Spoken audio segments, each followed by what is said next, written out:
Welcome to the Banker Lamp. Please enjoy the video.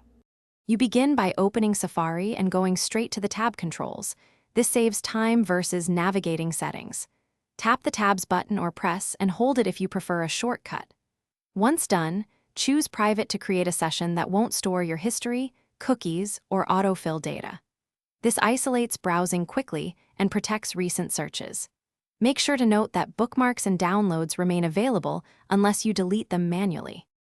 You now use private browsing deliberately. Open a new private tab for each distinct task so sites don't share cookies across sessions. Once in private, search normally, but remember results won't sync to your history on other devices if Safari iCloud sync is off. Make sure to enable tracker blocking in Safari settings for extra privacy, and clear recent downloads or site data manually when finished if you handled sensitive files or forms. You finish by closing every private tab. That action ends the session and removes session-only data. Once closed, verify by opening regular tabs and checking history is unchanged.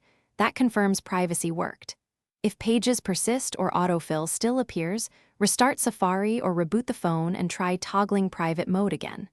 This often clears stuck cookies or sync glitches.